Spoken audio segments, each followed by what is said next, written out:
Does threading your overlock serger feel like navigating a traffic jam without a roadmap? Tangled threads and dials and tension settings, they can feel overwhelming, but don't worry. Today, I will be your tour guide to clear the traffic jam and get your serger running smoothly. Hi Sewing Bees, I'm Sookie, author of the Pocket Guide to Sergers. Today, I will show you how to thread your overlock serger step by step, whether it's manual or automatic threading. Before we begin, here are a few things to keep in mind. Grab your serger's manual and threading chart. If your machine came with some sort of a cool cheat sheet, have it handy because it's going to make threading easier. I do recommend that you use 4 different color threads of overlock serger, especially while you're learning. This is going to help you identify each thread's path and ultimately balance your stitches. Avoid sewing machine thread, even though I've heard people do it, especially when you're a beginner. It's thicker and it's going to throw your tensions off. Down the road, you can play with it all you want, but right now, let's stick to the basics. For manual sergers, follow this threading order. It's really important. You're going to want to do your upper looper, then your lower looper, the right needle, and then the left needle. This sequence is crucial for proper stitching, so don't skip any of the steps. All right, let's start with the OG method, the manual threading serger. First, let's move our foot pedal to the side so that we don't accidentally put any gas on it with our hands inside the machine. Computerized and automatic threading sergers typically don't stitch when the front door is open. However, it's best to get in the habit of not resting your foot on it. Now raise your presser foot. This step is going to open up the tension disc, allowing your threads to slide in smoothly and easily. Next, follow the color-coded guides. These guides are going to make threading pretty straightforward. And fun fact, since overlock sergers entered the home market, the colors have always been some combination of yellow, green, red, and blue. It's so funny how that's been consistent across most brands. Now let's go ahead and start by threading the upper looper.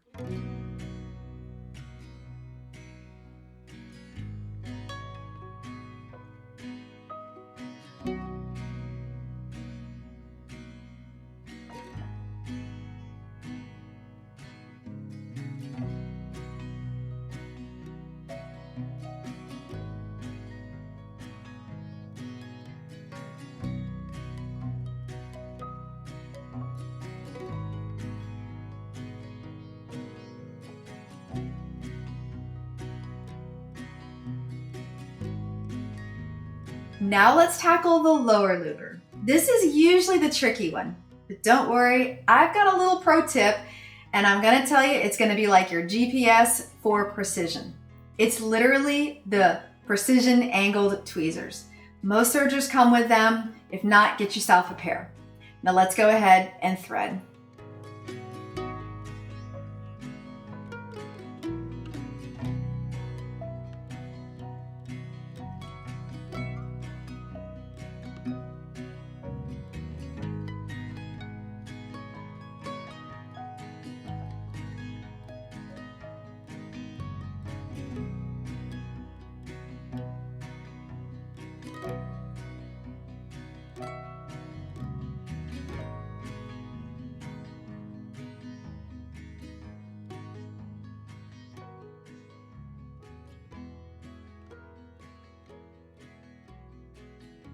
Once you're finished threading each looper, bring both of those threads between the blade and the foot and swing them towards the back.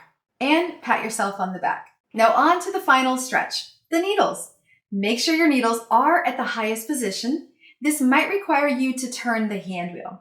It's a good idea to get in the habit of turning the hand wheel always towards yourself. Think of it like this. You're telling your serger, come on, you've got this. And by the way, if your eyes aren't feeling 20/20, a needle threader tool can be a lifesaver.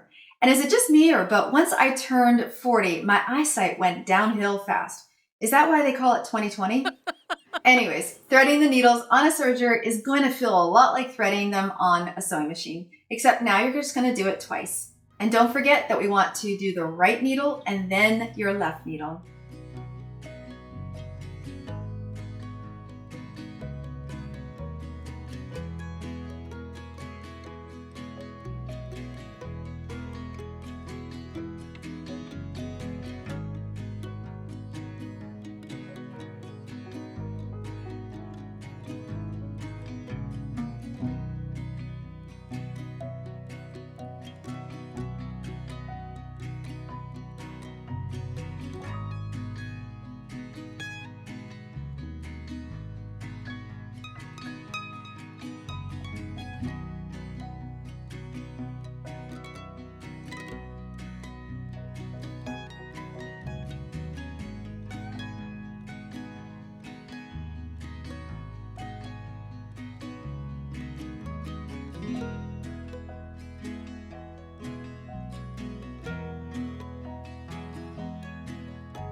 And just like the loopers, you're going to take your threads between the blade and the foot and swing them toward the back.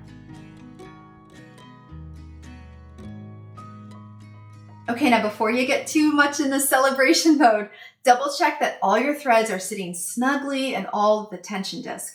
And once you've taken this threading journey a few times, it'll turn into muscle memory, kind of like tying your shoes, but way more rewarding. So let's double check our settings. Make sure that your length and your width and your differential feed is all set. Okay, now it's time to do a test stitch. I personally always test this out with some cotton fabric. It's just kind of a nice material that helps regulate the machine. And a good size to cut is around 3x6, but honestly, just use up your scraps. And by the way, if you want to start making notes, grab a copy of my Hello Serger mini handbook. It's a free download with some great serger basics and note pages to help you keep track of your favorite stitches and all of the little settings. You can find it in the link in the description. Okay, friends, now it's time to test it.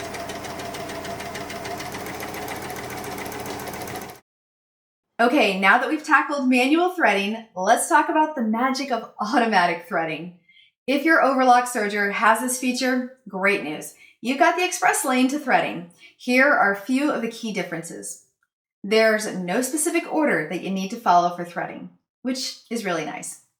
So instead of using tweezers to guide your thread through the loopers, you're going to have this air that's going to push the thread right through for you. And best of all, if a thread breaks while you're stitching, you only need to rethread the broken thread rather than starting all over again. First, engage your serger's threading mechanism. On most machines, this involves flipping a switch or turning a knob. You're definitely going to want to look at your user manual for this. Think of this as kind of opening the gateway for your threads to zoom right through. Now let's go ahead and thread.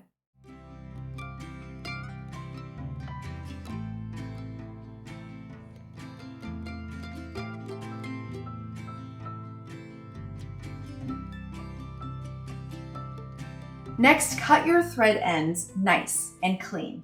No fraying, please. Insert them into the threading ports. You will need about a 1/2 inch of thread inside the thread port.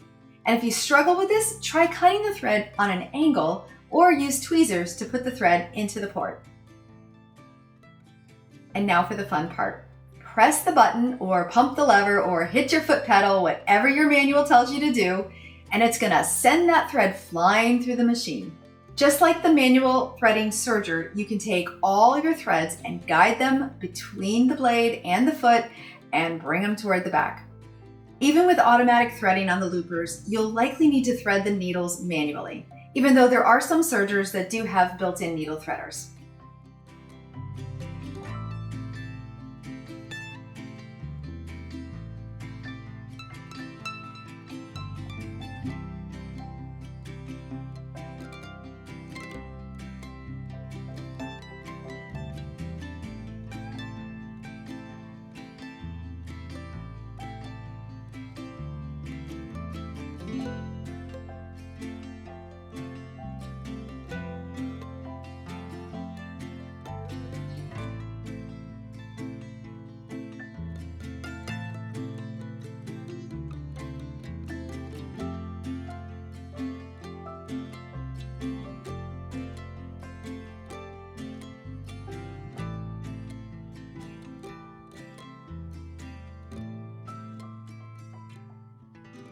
Just like the manual threading serger, you can take all your threads and guide them between the blade and the foot and bring them toward the back.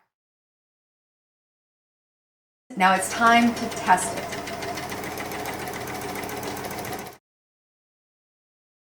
Now, if seeing the difference between manual and automatic threading sergers makes you want to think about getting one, maybe your next serger, I do have a video that's going to explain the top 5 things to consider when you're buying a serger. You can check that video out right here. And until I see you next time, I hope you have a creative day. Bye-bye.